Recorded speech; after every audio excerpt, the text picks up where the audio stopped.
If you look around, you may have noticed I love a French Cleat wall. I think it's the most versatile storage that I could have in this small workshop. Today, I'm just going to take scrap wood and I'm going to make some more brackets to put loads more tools on the wall. If you like them, you can make them neater, or you can copy what I've done. Where I've used screws, you could use brad nails, you could put trim on them, you could use hardwood, softwood, you could use plywood like I am. Let's start making. This is my jigsaw, and what I didn't want to do was take the blade out when I hung it on the wall. I just got this 3/4 inch ply for the backing, screw through into a big dowel, and then you've got your cleat on the back. Now, it's worth saying at this point, French Cleat, the way it works is that you have a 45-degree angle on the back of your piece and a matching 45-degree on the wall. So what you do, you lock it on your cleat and then hang your jigsaw on it. So then, it's just a case of find a place on the wall to put it, somewhere within arm's reach. If it's something you use all the time, put it closer. If it's something you're going to use it once in a blue moon, put it further away.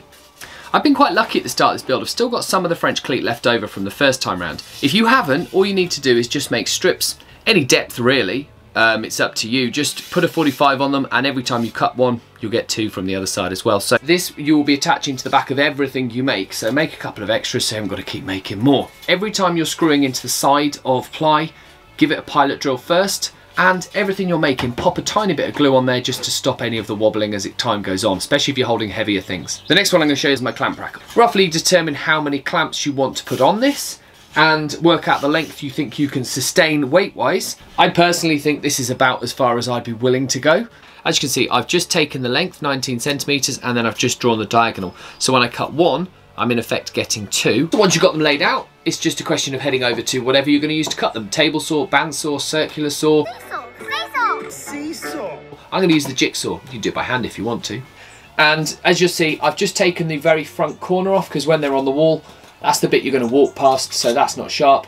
Any other cleanup? That's all I do. Not make a lot of plans here, but it is worth deciding what clamp are you going to actually mount between them, because if you get it as tight as possible, then you'll get less rocking around of the clamp and they won't hang to the side as much. It'll just make it look and be more stable on your wall. So I'm going to get it tight for these Jorgensen F clamps because I use these a lot. These are probably my go-to F clamp out of anything that I've got in the workshop. So I'm going to make it nice and tight, but judge your width accordingly.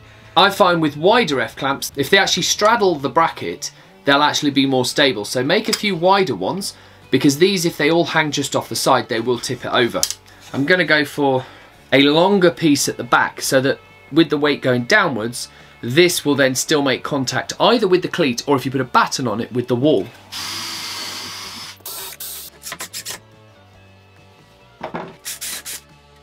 Just pop 2 in there at diagonals so it's got more stability for moving left and right. And that's really all it needs. You've got the cleat on the back. I've put the block on the back as well because that's the same width there as the cleat. So when it sits on the cleat, this will touch the wall. And whether you need this or not depends on how far apart your cleats are. Mine are quite away, so that now is ready to go. But one thing I've learned when I've had my clamps in these tool holders is they love to jump off the front. I can fit more on if I just put a tiny little block on the front of each of these to stop them sliding off, and then that is done. Okay, I've just moved across to here where I keep my clamps and to show you the finished product. So these just go on the cleat down here, and let's see how well they work.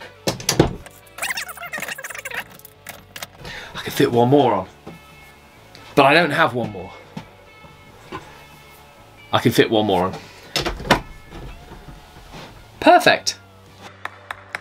I can't live without these in the workshop. I thought they weren't going to be that handy. They are perfect. If I just have a backing board, I'm going to go for 3, but I figure if I have them at staggered heights, I reckon I'll be able to get at the clamps a lot easier. You can either go for 1 long cleat across the back, or what I'm going to do to save on wood is I'm just going to put 2, 1 on each end, and then that way it's going to hold enough weight for these.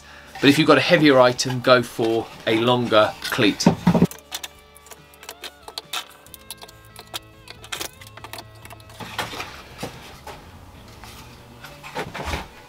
Nice and easy.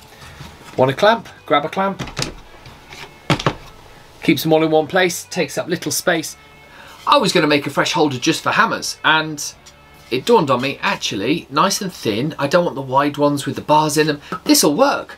The only thing you've got to think about is how wide is the handle of the hammer. So for instance, this is going to need a wider one Look at this, you can just line them up. Put your least used at the back and then put your most used at the front. Pop them together and then cleat them.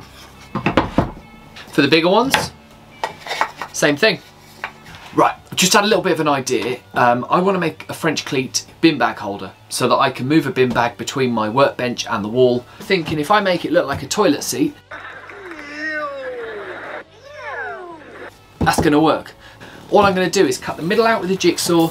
I'm then going to cut a straight edge to put the French cleat on. I'm going to put some angled arms down the side, and I'm hoping that with all of that it'll be strong enough with a hinge in there to hold the bin bag tight and the contents of it.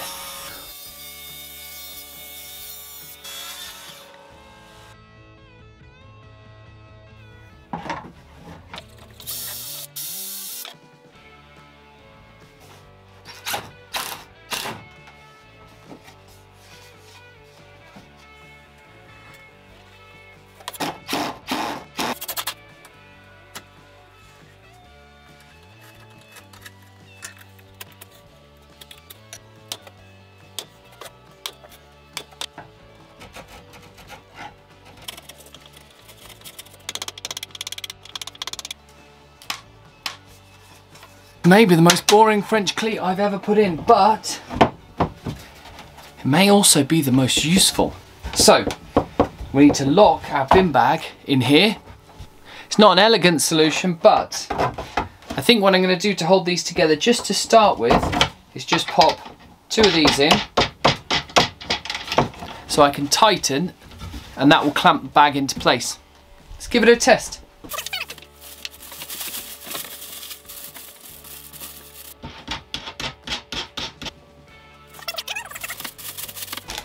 I am so pleased with how that has come out. I only use small bin bags, but you can put longer ones on it if you want to. The beauty is, wherever you move in the workshop where you have French cleat, pop it on there. Okay, hold tight for this one. This is going to be about the roughest one I'm going to make, probably. I'm just going to hang up some of these brushes next to the bin. It's not going to be pretty, but it's all functional.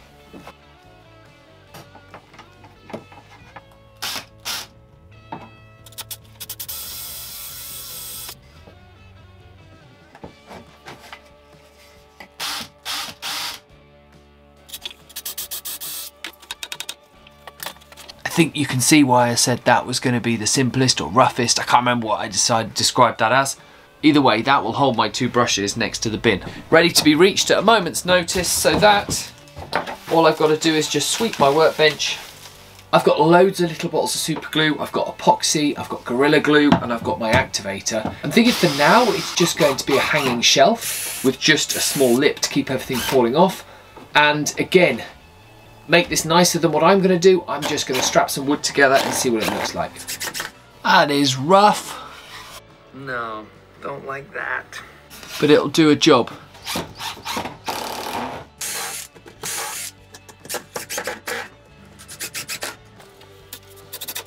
It's not beautiful. It's strong, and it's going to be great for putting my glues in, and I'll always know where they are. Do you have a tool you are surprised you used more than you thought you were going to use it when you first bought it? Now that makes sense. I bought these little corner squares for when I was making boxes, and it's in one of my other videos, but basically they're better than a lot of the things I experimented with before. I reach for them a lot when I'm doing small projects, so I'm going to hang them on a little 3/4 inch plywood that I've put just a little bit of hardwood on the front that will look nice when I put some varnish on it. So I'm then going to attach this to a backboard, and then because there's a bit of space underneath, I'm going to put a dowel in for the remote control for my dust collection system. And that one is the simplest I think I've done so far. Might be. They just all clip on so easily, and you can grab them off so easily, they're not going to fall off the front. And then this little one is just on the bottom. Okay, now it's time for these 2. I use these 2 all the time, and I'm not planning on buying any other ones. I'm just going to cut out a couple of grooves for them to go into. They're only going to be 2 on this. I'm not going to leave any spaces. If I want more, I'll make more. Same with the plane till. I made that for 4 specific planes and my little block plane. Whoa, that's heavy. Weak man. I got 2 sides. I've got the bit we cut earlier for the bracket, and then I've got the top and the bottom. So I'm going to make a box and leave enough space for the battery if I leave it on the drill above it, and then the drill should nestle quite close to the bottom of the box. And I'm going to leave a little overhang on the top, so if I want to put things on the top it won't fall off the sides. Really simple. I'm just going to throw this together with screws and glue. You can use brad nails, use whatever you want. Mine's not going to look pretty, you can make yours if you want.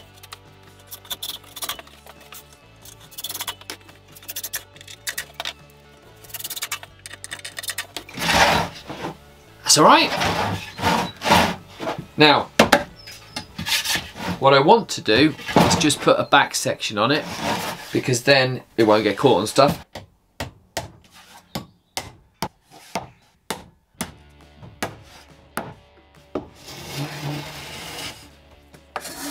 Works really well.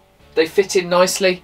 I've got a bit of space on the bottom if I want to put some pencils, drill bits, anything like that in, and all the batteries and all of the extra bits that I've got for the impact driver can live on the top. So with the French cleats sorted and all of my tools even more accessible than they were before, I think it's time to build something. If you love build videos, check this one out. I'll see you on the next one. Bye bye.